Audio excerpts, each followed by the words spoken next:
Olá, olá, amigos. Hoje eu estou aqui com o professor Alexander da Silveira Assunção, que é acupunturista clássico, professor no curso de pós-graduação de acupuntura, massoterapeuta, fitoterapeuta, iridólogo, mestre em Reiki, biomédico, presidente do Conselho Regional de Autorregulamentação da Acupuntura do Estado de Minas Gerais, vice-presidente da Federação dos Acupunturistas do Brasil, FENAB. Professor Alex, como é que vai? Tudo bom? Bem, graças a Deus. Obrigado pelo convite. É uma honra estar falando com um grande profissional e um grande amigo também, que é você. A honra é toda nossa. Você sabe que a recíproca é verdadeira. Te considero também um grande amigo. Estamos aí, brincávamos até eu, você e o Jean, que o que mais importa não é a guerra em si, mas com quem é que está do teu lado na trincheira, porque é exatamente isso que importa numa batalha. Exato, exato. O Alex, me Sim, permita te chamar de Alex, que pois não. Todo mundo chama. Alex, me explica como é que foi a tua atração, como é que você chegou a ser atraído, como é que foi o teu início pela medicina tradicional chinesa, pela arte da medicina tradicional chinesa que você pratica hoje. Me conta essa história. Rapaz, eu era aluno de judô com 12 anos de idade, do sensei Albano, e eu vi dentro da mochila dele um livro chamado Do Jardim do Éden à Era de Aquários, o livro da cura natural. E aí eu vi ele folheando, estava lá falando de pontos de acupuntura, meridianos, chakras, hidroterapia, helioterapia, geoterapia, essas coisas todas que hoje fazem parte das práticas integrativas complementares. E eu estou falando isso no ano ali de 1984, 85. E eu pedi para ver aquilo, porque tinha uma parte que tinha de meditação que eu me interessava muito já com 12 anos. E ele falou assim, não, você não pode ver isso não, porque você é pequeno demais. Para quê? Num treinamento lá, eu levei meu irmão mais novo fingindo que estava observando o treino e roubei o livro dele, mandei ele xerocar numa loja do lado lá e enfiar na mochila dele de novo enquanto ele dava o treino para gente. E eu li o livro todo, tinha massagem sueca, tinha doin, tinha acupuntura, tinha tudo. E aí, aquilo ali abriu uma coisa na minha cabeça. Falei, gente, eu gosto muito disso aqui. E comecei a praticar, tudo que mandava praticar lá, as práticas de meditação, técnica de concentração, olhando para a chama da vela, a 2 metros de distância, aquilo doía o olho, porque você tinha que ficar com o olho aberto sem piscar. E era um negócio dolorido, e eu fiz tudo lá, sabe? Tinha técnicas de saudação ao sol da yoga, tinha tudo lá. E aí, eu comecei a fazer esse trabalho, e veio a minha paixão pela medicina tradicional chinesa através das artes marciais, e especificamente quando eu entrei para o Kung Fu. Entendeu? Aos meus 20 anos de idade, eu entrei para o Kung Fu, né, e desde então eu pratico até hoje com 50. Kung Fu e Judô. Coisa fantástica, né? As artes marciais, elas de fato são uma grande mola de estímulo para os saberes da medicina tradicional chinesa, né? O Cláudio Sidney Lopes, que eu entrevistei aqui, foi a mesma história, do mesmo jeito. Outros entrevistados que eu tive aqui foram a mesma história. A coisa se repete, né? E Legal. como isso é interessante e é bacana ao mesmo tempo, porque você, vindo da arte marcial, conhece mais detidamente a questão da tradição, né? É, A questão do respeito ao ancestral e assim por a diante, honra, não é, Alex? a A honra. honra. Você vê, né? O meu sensei, que eu pratico judô hoje, ele está com 86 anos, e na hora de ir para as lutas de chão, ele se apoia, cotovelo, ponta de joelho, bem nos pontinhos de acupuntura, dói pra caramba, não tem como você não abrir a guarda pro cara, e o cara continua no maior vigor, é acupunturista, inclusive, e veio da imigração, né? Ele presenciou bombas lá em Nagasaki, na época dele, menino, né? Ele viu a beira do rio toda cheia de corpos, porque eles eram queimados, iam beber água, e dava choque, e eles morriam na margem do rio. Me contou coisas assim, ele conta isso interessantemente, sem mágoa, sem nada, e ele, assim, a gente considera ele um grande herói. Então, assim, você vê que são histórias, aí eles vieram para o Brasil, dificuldade da língua, aquela coisa difícil com a acupuntura, que era o que eles faziam, dando aula de judô. Então, assim, eu venho dessa base de raiz aí, sabe? Uhum. Apesar de ter aprendido acupuntura em uma escola devidamente regulamentada pelo MEC. Então, assim, eu dei uma desviada dessa área, indo para a área exata. Minha primeira formação é mecânica industrial. Depois, eu voltei para a área da medicina chinesa, que era o que eu amava mesmo, e aí eu me aprofundei e continuo me aprofundando até hoje, porque a gente não pode parar de estudar. É uma questão de vocação, né? Eu entrevistei o Cláudio Sidney Lopes, eu entrevistei o Daniel Miele, né, que é gestor Daniel de Amado. práticas integrativas também, e você. Você, coincidentemente, é a terceira pessoa que me fala, o meu interesse por isso vem das artes marciais, derivou da arte marcial. Eu acho isso aí extraordinário, porque eu tenho também uma relação com a arte marcial, no meu caso foi o karatê, e no karatê a gente Lutei karatê também, começa a Shotokan. aprender. Shotokan, eu fiz o estilo Shotokan, claro. E você começa a aprender a influência do Qi, né? O que é o Sim. Qi, o que como essa energia circula. Mas, enfim, Alex, vamos trazer a nossa conversa aqui mais para o lado do Brasil e falar um pouco mais a respeito da tua presença como presidente do Conselho de Autorregulamentação da Acupuntura de Minas Gerais. O Conselho de Autorregulamentação da Acupuntura de Minas Gerais, como o nome já diz, é uma autorregulamentação, trata-se na verdade, de uma associação que reúne praticantes de acupuntura e interessados pela acupuntura de forma geral no estado de Minas Gerais, mais precisamente aí com você. Me diga uma coisa, como é que está o panorama associativo do CRAENGE com relação ao momento da acupuntura que a gente vive hoje, Alex? Bom, o brasileiro, ele tem um cacuete ainda do jeitinho, né?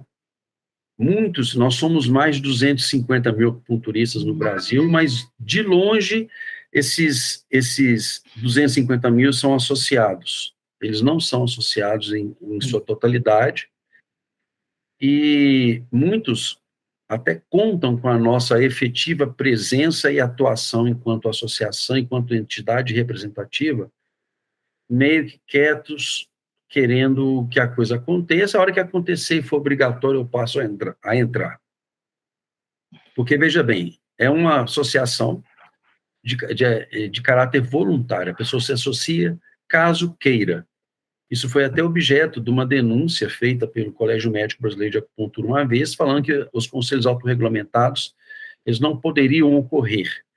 E aí isso se transcorreu na esfera civil, no Ministério Público, e o procurador federal, o doutor Álvaro, nosso ilustríssimo doutor Álvaro, nos deu ganho de causa, dizendo exemplos do CONAR, né, de outros conselhos autorregulamentados, e que é uma história que acontece normalmente em países desenvolvidos, porque a formação de autarquia é um outro cacuete que vem da coroa portuguesa, né, assim como cartórios, assim como essas coisas de autarquia, né, aquela coisa, que a gente poderia muito bem, é o seguinte, fez coisa errada, negligência, imprudência, imperícia, Ministério Público, pronto, está tudo feito.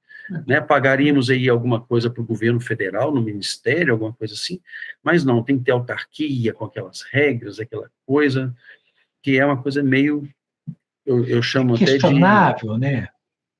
Sabe, que eu acho provinciano, até. Sabe? Aquela coisa, mentalidade provinciana, né? Então, eu vejo assim, então o Conselho de Autorregulamentação, ele poderia ser muito mais forte do que ele já é, de Minas Gerais principalmente, se todos que são acupunturistas associassem. Mas, enquanto não regulamenta o exercício da acupuntura, a gente entra como um caráter voluntário de associação. Mas poderia estar muito melhor, não posso reclamar, tá? Muitos entendem o verdadeiro papel, a boa prestação de serviço, a boa representatividade, o tanto que a gente batalha e luta pelos nossos ideais, e eles entendem que o CRAENG, sim, os representa e eles associam, entendeu? Então, tem acontecido associações, elas têm crescido muito, mas se fossem os 250 mil acupunturistas, ia ser uma maravilha. Seria, sem sombra de dúvida. Agora, o CRAENG tem um papel importantíssimo, especialmente, pelo menos eu vejo assim, e acompanho a tua jornada, acompanho a jornada do CRAENG. O CRAENG tem um papel importantíssimo nessa questão da regulamentação atual da acupuntura e na luta mesmo, no destemor de enfrentar grupos corporativos que querem monopolizar a acupuntura, que a gente sabe que tem vivenciado, né? Pequenos grupos. O CRAENG é um destaque nessa área, né?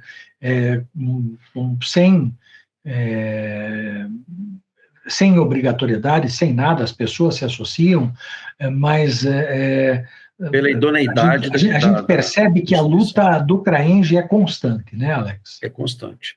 É constante porque entre vários escopos de atribuição, eu destaco a representatividade jurídica, política e social que o CRAENG tem. Então, por exemplo, tem prefeituras que já nos comunicam de vez em quando em período eleitoral, por exemplo, obedecendo à lei da ficha limpa para saber se tem algum associado que é candidato. E se eventualmente, tem alguma demanda ética para resolver, porque isso configuraria, então, uma incompatibilidade com a lei da ficha limpa. Então, o CRAENG já está começando a tomar esse nível de respeitabilidade, né, e as instituições de vigilância sanitária do Estado de Minas Gerais já nos comunicam, já nos falam, já prestam palestras, né, porque não existe uma RDC específica para acupuntura no Brasil, então eles fizeram um caráter de aproximação em parceria conosco, inclusive, né, olha, nós vamos entender os ambientes de consultório como ambientes hospitalares, obedecendo às RDCs X, Y, Z, as leis X, Y, Z, o que vocês puderem mais aproveitar dessas leis, aproveitem, e assim a gente está conversado até que se crie uma cultura maior, uma lei que regulamenta o exercício da cultura e seus ordenamentos que virão por consequência dessa regulamentação. É o processo de institucionalização do CRAENG que ocorre de forma dinâmica, né? Exato. Aproveitando esse gancho, eu queria conversar com você, na tua opinião, como é que está a evolução do projeto de lei que prevê a regulamentação no Brasil, na tua opinião, como é que ele está caminhando? Agora, eu penso que ele está tendo uma celeridade interessante. Ela foi interrompida, claro, pela pandemia, já era para ter acontecido muita coisa, e a pandemia interrompeu os movimentos, nós ficamos em praticamente 2 anos sabáticos com esse projeto de lei em função disso, né? O adjetivo sabático é interessante, foram 2 anos sabáticos mesmo, né? Foi, assim, tiveram pautas muito mais prioritárias, né, em termos da própria pandemia, do envolvimento do governo com a pandemia, e da proteção social que envolve isso, mas aí, assim, eu e a comissão parlamentar da FENAB, nós não paramos, a gente continuava falando com os senadores, com deputados, porque são movimentos que precisam ter uma continuidade. Se a gente tem 3 palavras que a gente precisa obedecer sempre: ritmo, perseverança e constância. Tem que ter esses 3 aí. De tempo em tempo tem que ter aquele toque, o ritmo, perseverando naqueles ritmos, naqueles impulsos que a gente dá, né? E a constância de propósito. Então, assim, o CRAENG, ele tem essa propriedade, né, dessa manutenção em conjunto com a SBA, em conjunto com a FENAB, principalmente, e hoje com outras 4 instituições que também estão somando aí, né, cerrando fileira com a gente. Então, assim, a gente precisa juntar mesmo o nosso povo, o nosso time, né? E o CRAENG faz esse papel também, indo na frente, liderando isso aí. Mas o projeto de lei, ele está agora tomando um caminho, né? Eu penso que a regulamentação ela vai acontecer no futuro próximo, né? A gente diz próximo porque a gente sabe que a gente tem a paciência ensinada por Lao Tse e por Buda, né? Próximo. Então, assim, dá para regulamentar, vai depender, estamos em ano eleitoral, muita coisa muda, a gente tem que ver como é que isso vai acontecer no decorrer desse ano para o ano que vem e tudo. Mas, de 2017 para cá, ele tomou um tom mais acelerado. Né? Foi muito morosa a questão lá na Câmara dos Deputados, porque lá são 600, sei lá quantos parlamentares, e é influência daqui, influência de lá, tinha muito lobby médico em cima dos deputados, foi muito mais difícil tramitar lá mesmo. Né? No Senado a coisa está tomando um tom melhor, não está do jeito que a gente gostaria, confesso que eu gostaria que fosse mais rápido, afinal de contas são 35 anos lutando para regulamentar, e o Brasil é a contramão de todos os países do mundo nesse sentido. Isso, né? É perceptível, né? Claro, é claríssimo, né? Nesse sentido aí, regulamentação da acupuntura, então, é uma coisa assim. E aí entram certos tipos de teorias que tentam, para impedir a regulamentação multidisciplinar da acupuntura, que elas vão do ridículo ao absurdo, na minha opinião. Sabe? Porque falam de coisas que, infelizmente, são milênios de prova ao contrário, mas tentam numa retórica que eu acredito ser assim. Uma mentira contada várias vezes, ela se torna verdade, né? E o brasileiro é muito desinformado, né? Muito desinformado para cair nisso, né? Então, assim, quando eu fui militar no interior, né? Quem é que mandava lá na cidadezinha? O padre, o delegado, o polícia e o juiz, entendeu?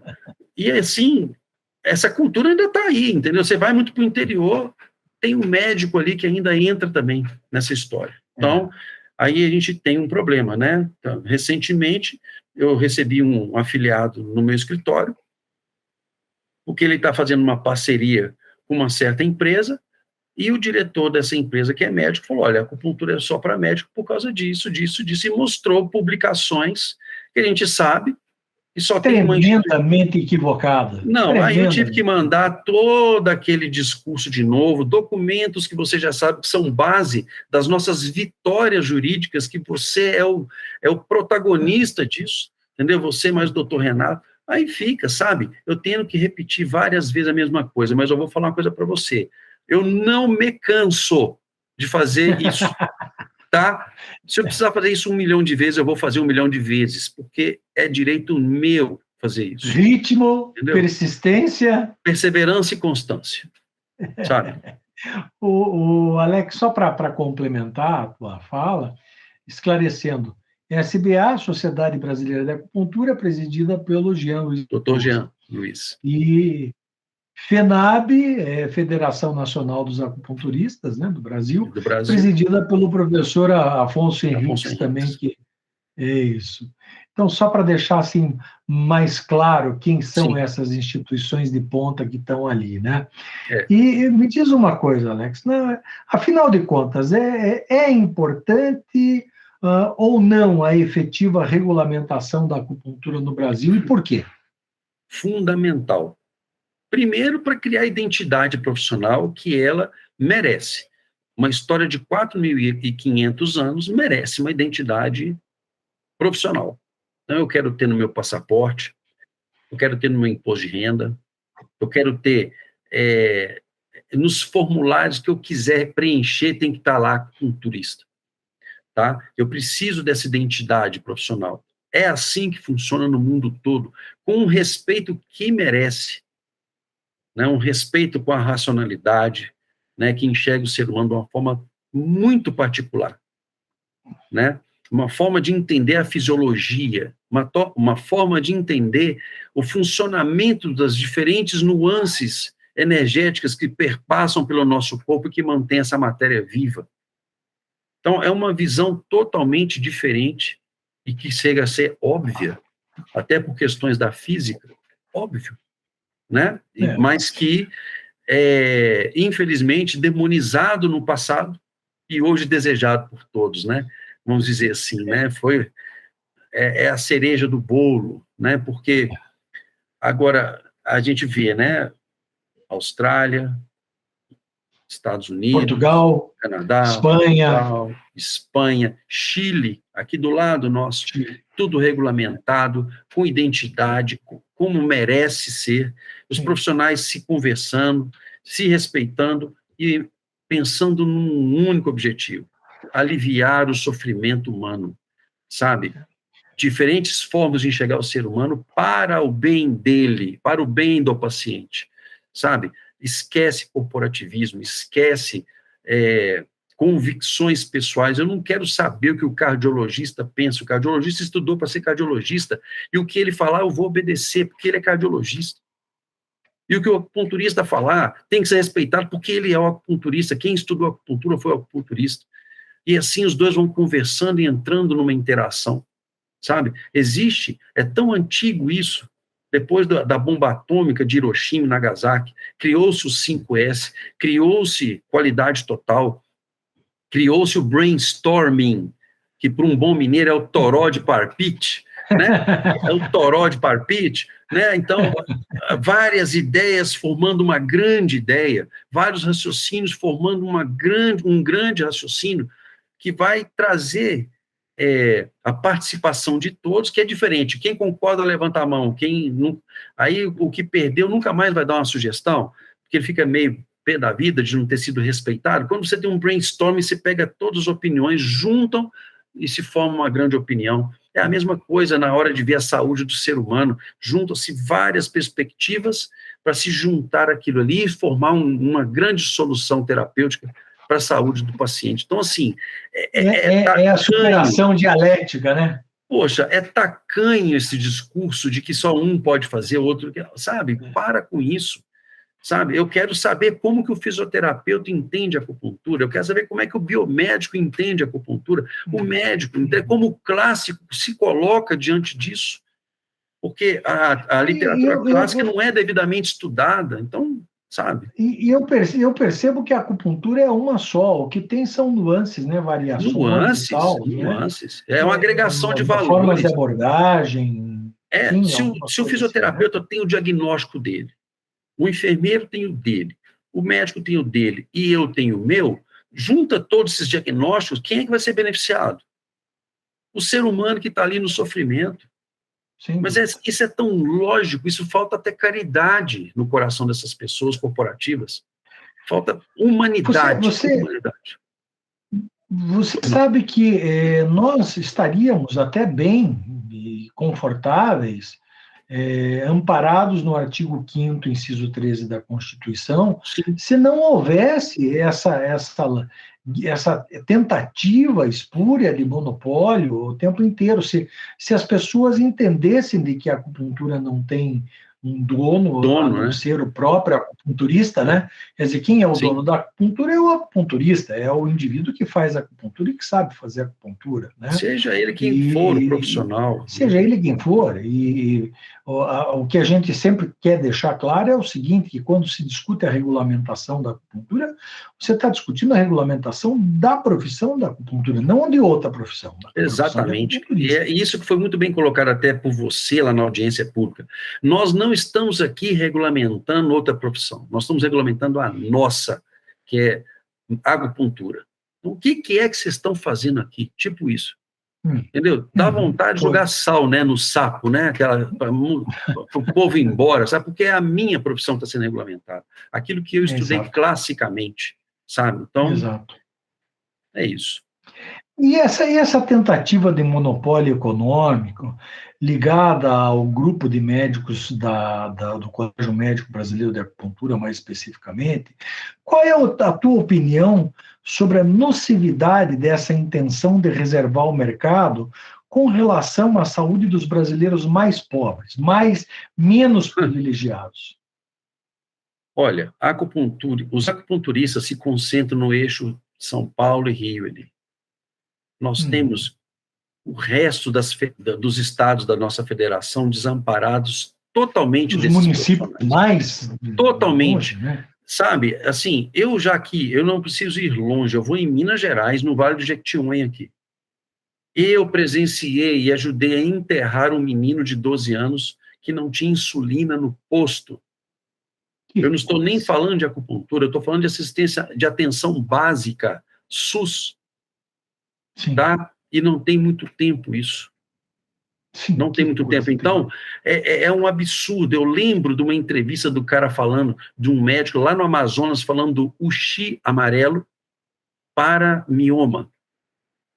Aí, teve uma reportagem do Fantástico, com o doutor Drauzio Varela, dizendo o seguinte: não tem comprovação científica. Qual foi a resposta que o médico de lá deu? Ele falou assim: bom, eu não tenho aparato laboratorial para fazer a comprovação acontecer. Então, vocês que estão aí em São Paulo, no ar-condicionado, façam por mim, por favor. Enquanto isso, eu aprendo com os índios aqui aquilo que eu vejo funcionando. Tem um ultrassom antes e um Uhum, ultrassom depois. Um está com, o outro uhum, está sem. Pronto. Enquanto vocês uhum. não provam, deixa eu trabalhar aqui, tá? E ele não teve uma repreensão pública por ser médico. Porque se fosse eu falando isso, você pode ter certeza que ia ter problema para mim lá. Ah, com Então, certeza vai ter. eu vejo aqui no Vale de Jequitinhonha pessoas que, se elas não se ajudarem, elas não sobreviveriam. Se elas não se Sim, ajudassem, melhor dizendo, elas não sobreviveriam. Por quê? Porque não tem uma infraestrutura mínima, né, é. de ambulatorial, tá, a nível SUS, para poder dar assistência. E aí a gente fala de quilômetros, 100 quilômetros de distância para o médico mais próximo. Aí a pessoa vem falar, né, que a acupuntura tem que ser feita por médicos e inventam motivos das Mais mais tacanhos estapafúrdios possíveis possíveis, né? e espúrios, né? Sabe? Não, sabe? Abandonando o juramento deles. Eu penso o seguinte: É. você não é obrigado a jurar nada, mas ajoelhou, filho, reza, Tem que rezar. É. tem que rezar. Você veja, eu estava conversando com o Daniel, eu acredito que você assistiu, o Daniel Sim, Miele, que é o gestor da Política Nacional de Práticas Integrativas, e conversávamos exatamente a respeito dessa questão do impacto das PICs nos postos de saúde mais distantes, né? E de como essa política tem ajudado a essa parcela mais carente da população, né? E efetivamente, quem está na ponta desses atendimentos, lá da população mais carente, não é o médico, não é o fisioterapeuta, é o enfermeiro, é o auxiliar de enfermagem, é exato. este tipo de profissional que está lá. E é este tipo de profissional que, em tese, na minha opinião, tem que ser treinado para fazer, como, por exemplo, o Não tem projeto do dúvida. professor Jean, o projeto de auriculopuntura, porque ele Exato, tem uma resolutibilidade enorme. E exato. outra, quem está dizendo que as práticas integrativas, especialmente a acupuntura, deve ser ensinada a esse pessoal, não é a lei, não é a Organização Mundial da Saúde, que tem guidelines nesse sentido, né, Alex? Perdão. Olha, quando eu fiz residência no interior de Minas, eu comentei lá no Congresso, lá no Senado, mas eu não pude aprofundar pela falta do tempo.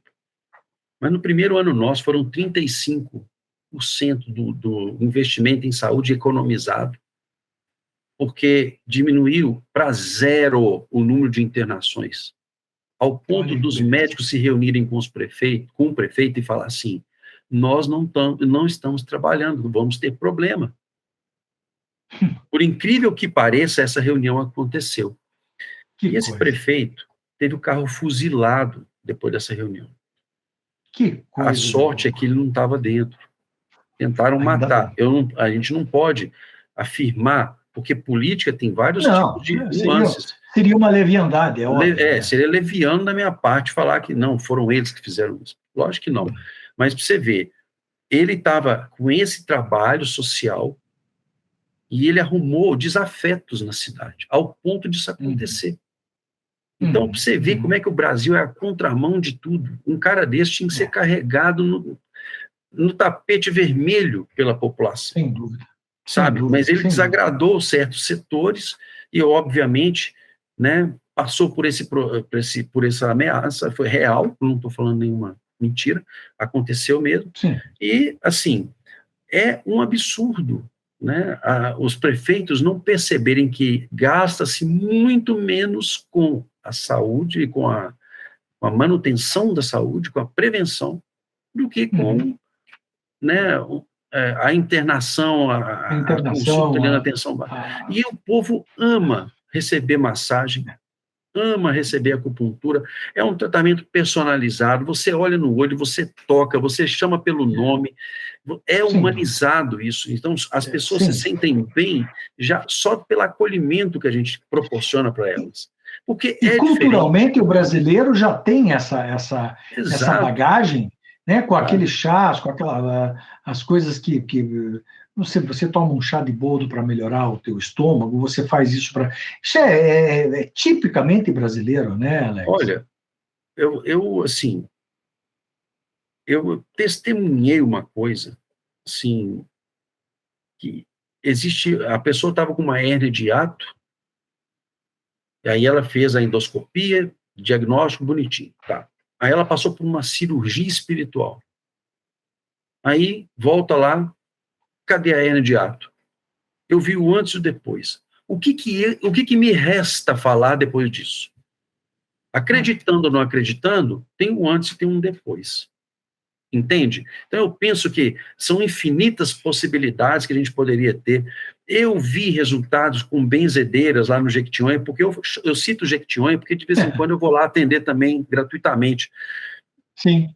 Olha, a fila para as benzedeiras é enorme. E eu iniciei todas no Reiki. Sou professor de Reiki, iniciei. A fila triplicou. E vou falar uma coisa, elas conseguem coisas lá que eu, estou longe de conseguir. Entendeu? É aquilo. Você sabe é o que prazer. Não, você sabe que prazer. Você me lembrou? Você me lembrou de uma história muito interessante de uma parte da minha vida. Quando eu era fisioterapeuta, já com um certo relevo profissional, tinha uma clínica, tinha vários colegas, e alguns colegas trabalhavam com dor. A minha mãe era psicóloga, né? E psicóloga sistêmica, e uma pessoa extremamente equilibrada, enfim, inteligente, estudiosa. Minha mãe era extraordinariamente estudiosa. Muito bem. Ela começou com uma cervicobraquialgia, uma dor cervical irradiada para o braço, e que raio-x, fez tomografia axial computadorizada naquela época, isso foi década de 90 e tal, fez de tudo. E eu encaminhei para os melhores colegas fisioterapeutas na época, que trabalhavam com dor, que faziam eletroestimulação. Eu não tinha ainda me aproximado da acupuntura naquela época, senão, evidentemente, teria mandado. Mas, enfim, ela buscou, cumpriu o protocolo e tudo mais. Até que um dia, a minha segunda mãe, que era a diarista que vinha fazer as diárias lá em casa, de limpeza, e que é minha segunda mãe até hoje, eu adoro ela, chegou para minha mãe e disse assim: olha, dona Ruth, tem uma benzedeira perto da minha casa que ela costura, e eu acho que ela resolve esse seu problema. Aí foi uma coisa assim muito interessante, porque eu ainda brinquei com a minha mãe: mãe, você vai lá, vou fazer. Ela disse assim: meu filho, entenda uma coisa, o que não prejudica pode ser feito, vai que dá certo. Alex, eu vou te contar uma coisa. Ela foi, a mulher rezou, costurou. No dia seguinte, ela não tinha mais dor. Você acredita? Se você quiser, ela não tinha mais dor. À frente de fatos, não há o que se questionar. Sabe?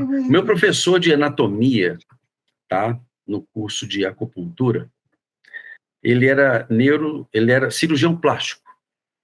E Uhum. quando ele citou que quando ele era recém-formado, ele foi para o interiorzinho aí, a fila da benzedeira era enorme, o consultório dele vazio.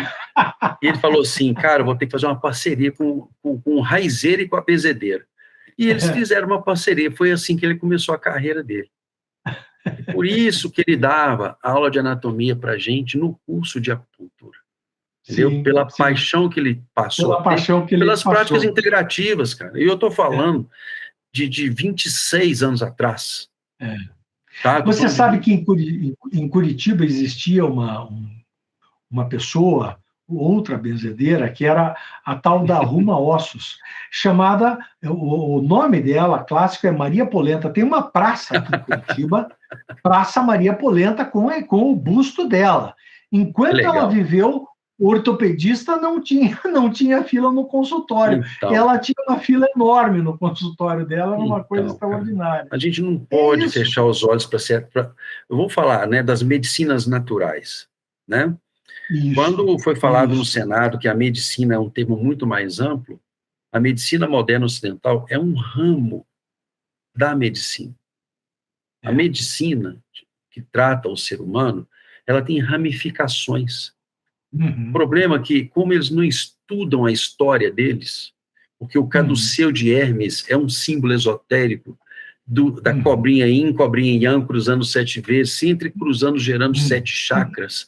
E isso está na Bíblia. Um dia desse eu mostrei até para o professor Jean, está lá em Jeremias, tá? Eu tenho que ver depois, sabe, no começo ali do livro. Eu acho que é Jeremias, se não me engano, depois eu posso conferir e passo. Então, assim, sim, mostra lá, sabe? Aí quer dizer, como não se entende, eles entendem que a medicina, ela englobou todos os raciocínios. Não. A medicina moderna não. ocidental é um ramo da arte de curar. Uhum, Ideograma significa arte de curar, uhum. medicina. Entende? Assim, na raiz ali. Então, a arte de curar, ela envolve vários ramos. Vamos. Um dos ramos é a medicina hipocrática. É, Entende? Então, como não o se que tem essa cultura etimológica da palavra, não se tem uma é. cultura, do mesmo jeito que a gente tem a etiologia da doença, tá? Eles têm que, etio é origem, a origem, vai na origem para saber. A Uhum, origem é muito uhum, maior e abrangente, né? uhum. E aí eles não aceitam ser um ramo, O livro que né? mais me chamou a atenção nesse Vaidade das sentido vaidades, né?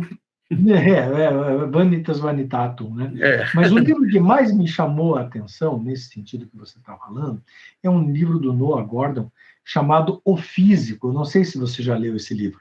não, mas eu já Conta, folhei.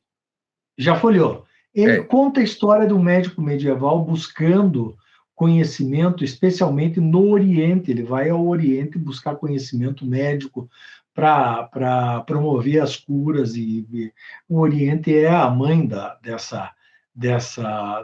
ciência mesmo, médica, no sentido amplo da coisa. E o sim, livro se chama O Físico, porque ele, em tese, é mal traduzido, porque do inglês de physician, né? physician, O né, médico, clínico. né, seria É, o clínico, né, é. o clínico, é. Mas é um livro extraordinário que mostra exatamente isso que você estava abordando. Agora, o Alex, me diz uma coisa: como é que você vê hoje o futuro das práticas integrativas e complementares no Brasil? Como é a tua percepção disso? Olha, o Einstein tem uma frase que eu amo. Eu tenho Einstein, como eu era da área exata, eu tenho Einstein como meu ídolo, tá? Porque quando perguntaram para ele sobre a teoria da relatividade, ele colocou dizendo o seguinte: olha, eu poderia, sim, eu consegui provar muito depois, porque eu já percebi em mim a relatividade. Aí o pessoal, como que você percebia? Ele falou assim: 1 hora namorando e 1 hora no dentista, qual demora mais? Então, de Boa, todas boa. as frases do Einstein, a que eu mais gosto é mais fácil desintegrar um átomo do que um preconceito. É. Rapaz, ele é pontual nesse sentido. Por quê? Porque a gente ainda tem que romper certas culturas para dar a merecida e devida importância às práticas integrativas. tá? Porque eu fico pensando, quando nós não tínhamos o aparato tecnológico, internet, eu sou da época que eu escrevia carta, fiz folha de papel ao maço, eu pesquisei na Barça, na século XX, na Delta Larousse, né? Então, Telefonava disco. Sabe, disco de vinil grandão, né? O primeiro Também. disquete era desse tamanhão, assim. Então, eu venho de uma era sem essa automação toda. E lá nos rincões, o que é que se tinha?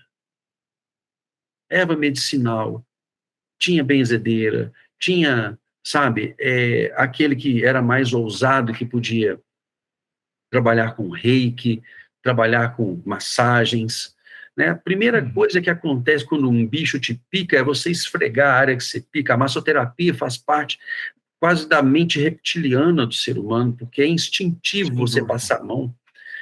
A dança, são as duas formas de expressão mais antigas, na minha opinião, são a massoterapia e a dança. Depois veio a fala, depois a escrita, entendeu? São formas de expressão. Então, eu vejo que o Brasil precisa romper isso, embora a nossa influência indígena e a nossa influência, vamos dizer assim, como se diz, africana, tá? Nossa influência africana, que trouxe aquilo ali, e das civilizações que povoavam perto da gente ali, Império Maia, Império Inca, nas redondezas aí, que tinham muito isso. Poxa, os espanhóis chegaram aqui, tinha sistema métrico decimal e tinha rede de água e esgoto, já tinha saneamento. Então, o que eu percebo? Né? Que nós tínhamos, então, um grande cabedal de conhecimento já. E o iluminismo veio aí provocando uma mudança nesse sentido, sabe? Então, assim, eu penso que perde-se muito com isso, sabe? Mas eu penso que ainda que tem muito respeito ainda, mas não pela comunidade científica, e sim pelo povo. Nós vivemos, sem sombra de dúvida, isso classicamente os escritores, os filósofos e os historiadores especialmente colocam isso cada vez mais em questão. Nós vivemos no pós-modernismo, ou na realidade fluida, como alguns chamam, enfim, na época pós-moderna. A característica dessa época pós-moderna é você retirar o ser humano do centro das relações e colocar o mercado, que é esse ente despersonalizado e que tudo aceita, né? Na verdade, hoje, se você quiser conversar, por exemplo, com uma operadora de telefone para relatar um problema que você está tendo no teu telefone, você não consegue, você vai ter que conversar com uma máquina, você vai ter que conversar com várias máquinas e assim por diante. A desumanização, né, das coisas. Desumanização, né?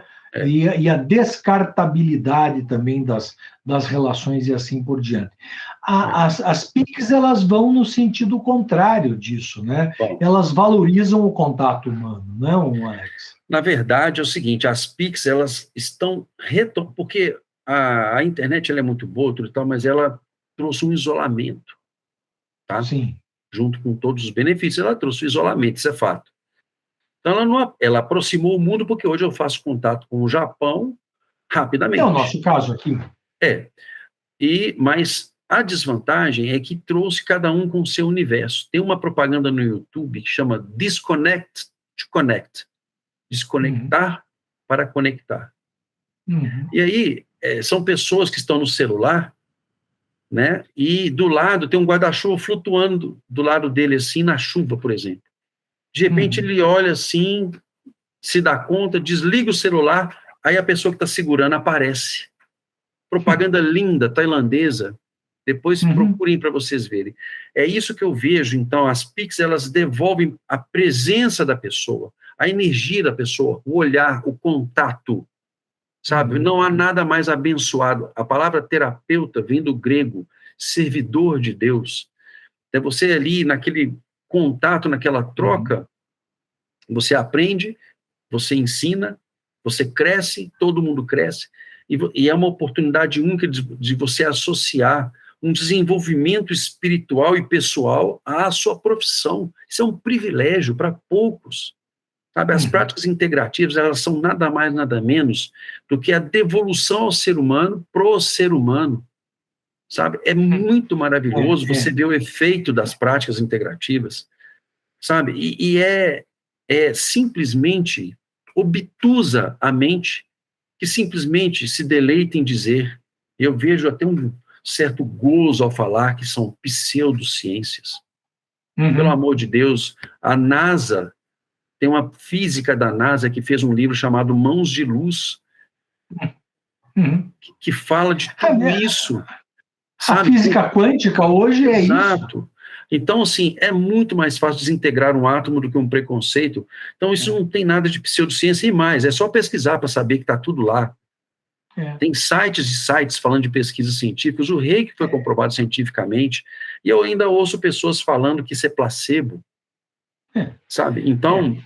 Sabe, eu mesmo fiz experiências dentro de laboratório com o reiki que são maravilhosas, sabe, maravilhosas. Então,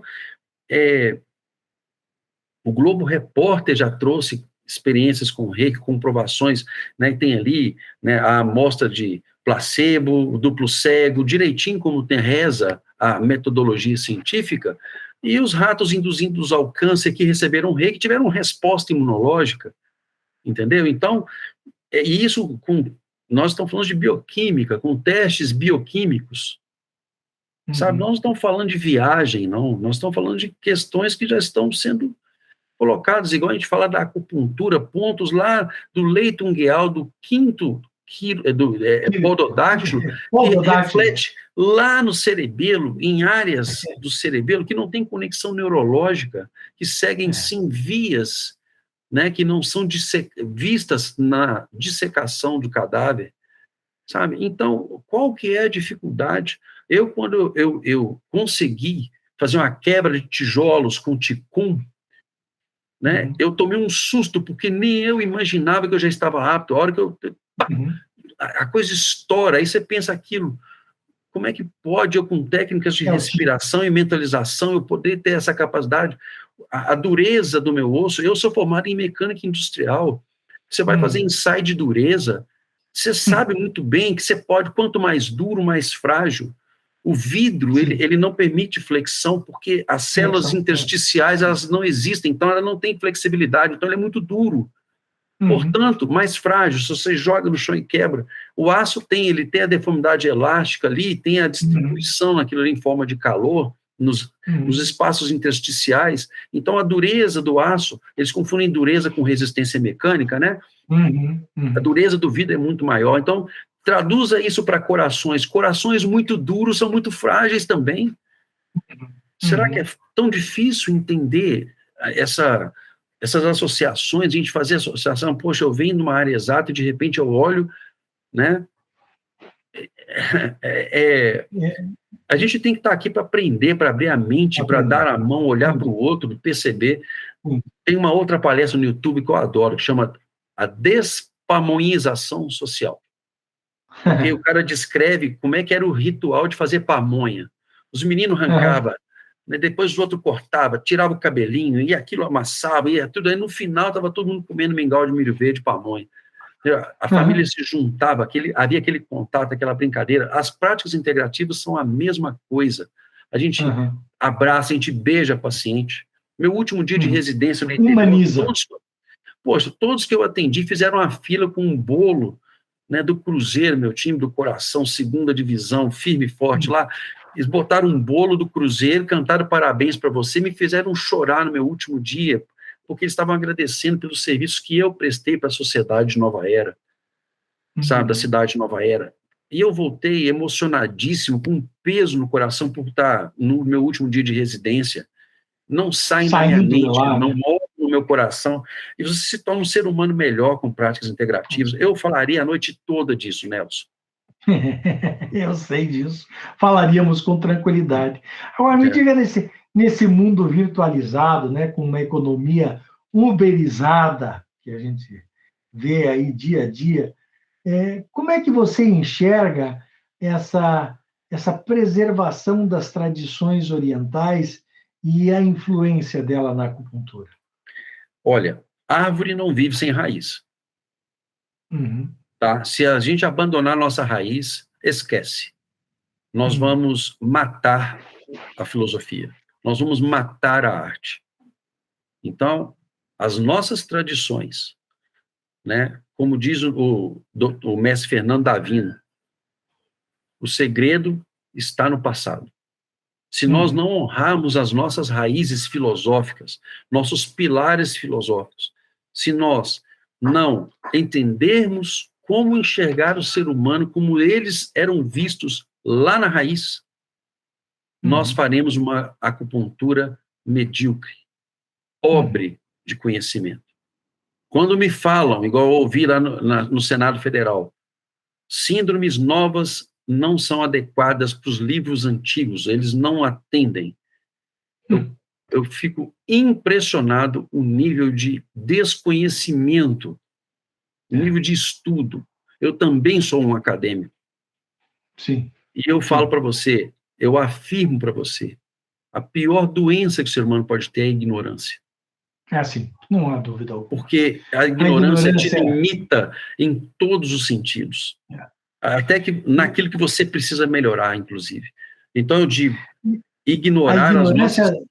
Ah, a ignorância também, ela é pautada pela aceitação de uma verdade única, como se a poxa, ciência fosse a única verdade. E não é. exato. Existem várias verdades. Verdade absoluta só tem quem é absoluto. É Nós isso aí. estamos aqui fragmentados a parcelas da verdade. Se eu me privo de evoluir por outras verdades, abraçando apenas uma verdade, eu perco meu tempo e o tempo não Sim. volta. E aí eu me fecho para uma verdade única e me privo de evoluir através de outras verdades.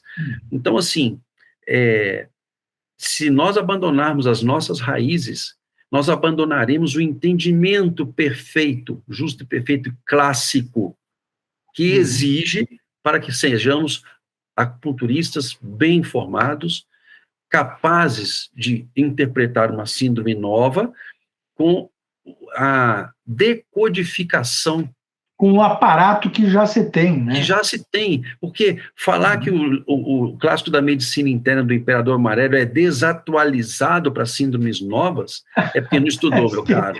Sinto quem, muito.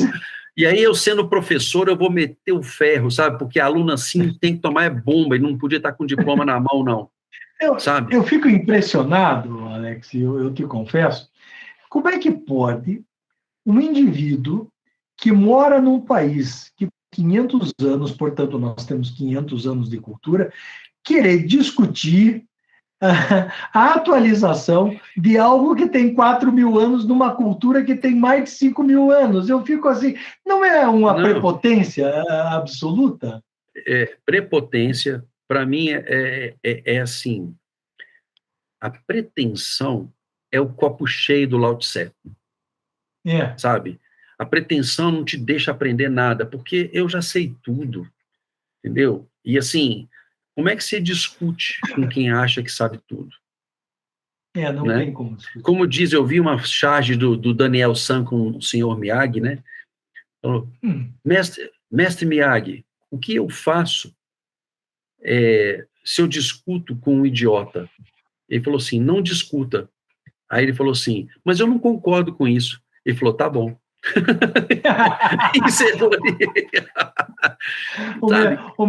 a melhor a tradução disso é nunca discuta com um idiota, porque quem está de fora não sabe diferenciar quem é quem Exato, ali. exato. Então fica, né? Qual que você quer? O brasileiro ele tem essa mania, né? Ele acaba de formar, ele já se acha o mestre.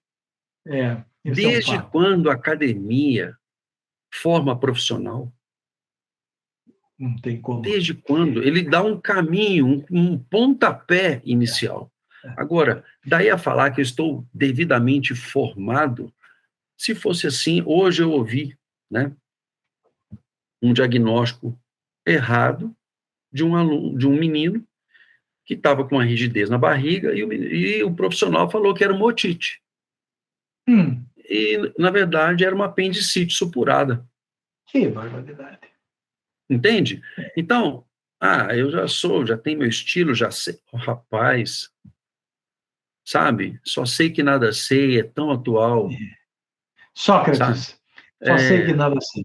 sabe, é tão atual, sabe? E a gente olha os livros clássicos e fala, quem no Brasil hoje pode falar, salvo poucas exceções, que domina os clássicos antigos da medicina Muito chinesa? poucas pessoas. Muito bom. Uma das pessoas que você acabou de citar foi meu entrevistado aqui, é nosso amigo Fernando Davino, Fernando que Davino, é uma sabe? autoridade nesse meio, né? Paulo Agora, Gonçalves, Rodrigo, outros que, sim, né, que estudam ali no cerne do sim, negócio, sabe? sim, Aí você vem e ouve umas barbaridades dessas, você ouve, na verdade, é abominável, eu, enquanto professor, ouvi isso de um profissional. é, é. Mas, Alex, foi uma conversa muito agradável, eu acho que foi muito proveitosa, Foi sim. e eu deixo para você se despedir da nossa audiência e do nosso público, meu caro. Bom, olha, falar de acupuntura e medicina tradicional chinesa, para mim, é um prazer, porque eu amo o que eu faço. Eu era um profissional muito bem sucedido na área de mecânica industrial. Eu toquei obra no Brasil inteiro, plataformas de petróleo, era helicóptero para lá e para cá. E eu novinho achava aquilo o máximo. Eu tinha muita paixão por isso. Muitas obras no Brasil foram na construção mecânica foram feitas com minha assinatura. Mas o dia que um profissional falou para mim assim, eu estava querendo uma recolocação profissional, ele falou assim: "O que você faz melhor?" Eu falei: "Obra". Ele falou: "Não, qualquer coisa. Se é pão, se é pedra, é pedra." Eu falei: "Rapaz, eu faço um tuiná que eu levanto defunto." Por que é tuiná? Expliquei para ele. Ele falou: "Rapaz, você mexe com isso?" "Mexo." Ou então faz o seguinte: você só vai ser feliz, ter longevidade, ter saúde, ter dinheiro com aquilo que você faz melhor. Então, guarde seus diplomas, abra um consultório e vá atender. Aquilo foi como um meteoro na minha vida.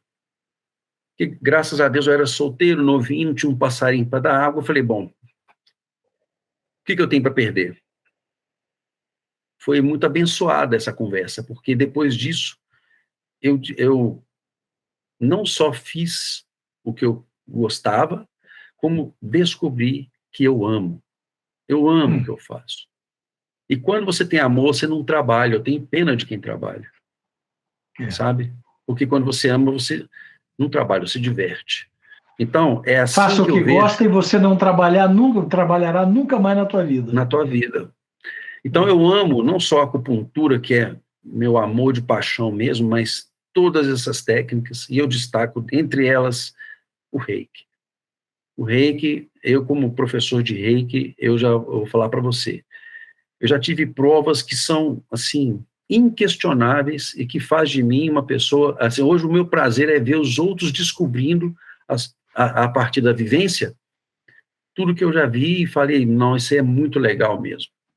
Mas as práticas, em todos os sentidos, elas são apaixonantes, elas trazem um tom de amor que é maravilhoso e que falta, às vezes, na frieza dos nossos laboratórios de bioquímica e nos nossos livros de anatomia, bioquímica e biofísica, sabe? Então, assim, É é muito isso aí. frio aquilo tudo ali, mas concordo que, sendo biomédico, é maravilhoso também quando você põe a mão naquilo ali. Então, assim, Sim, claro. o dia que eu vim em suspensão, assim, fez todo o raspado, aquela coisa, separação, e de repente, sobrenada apenas o DNA naquele tubo de ensaio, você fala, meu Deus, cara, que coisa mais maravilhosa.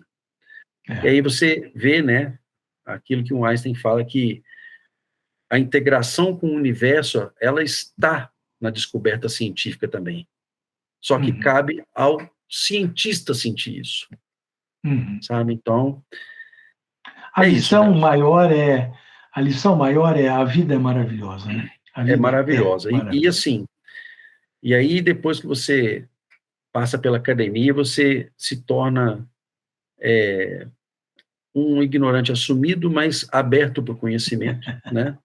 Sim. E aí eu só sei Alguém que nada ávido para conhecer. Eu só sei que nada sei entra em jogo, né? E a gente tenta nesse caminho, né? Seguir o que baixa a cabeça e baixa a cabeça e começa a aprender, né? Aí segue o que Hermes Trismegisto fala, né? O superior e o inferior são um só, né, cara? A gente tenta chegar nesse entendimento, mesmo que mistérios mil ainda estão para ser descobertos, e graças a Deus que é assim. A dúvida, para mim, é o elemento é a alavanca de impulsão da busca. Então, que a dúvida sempre persista na nossa vida, né? A medicina começou com os pajés, veio o iluminismo, e hoje está voltando os pajés, talvez, né? Vamos ver se a gente consegue romper o preconceito. Vamos lá. Né? Vamos lutar para isso aí. Foi uma alegria receber você. Obrigado, a alegria é minha. Se você não nos conhece, eu conversei aqui com o professor Alexandre Assunção, que é presidente do CRAENGE e um entusiasta da regulamentação da acupuntura. Eu sou Nelson Roseman, sou advogado, sou militante pela prática multiprofissional da acupuntura também. Se você gostou dessa entrevista, se você gostou desse bate-papo, por favor, divulgue para os seus amigos, dê um joinha aqui no nosso canal, assine o canal, porque isso é bastante importante, faz com que circule nas redes sociais e ensina, enfim, difunde a nossa contribuição para melhorar as práticas integrativas nesse país. Um abraço, até uma próxima ocasião.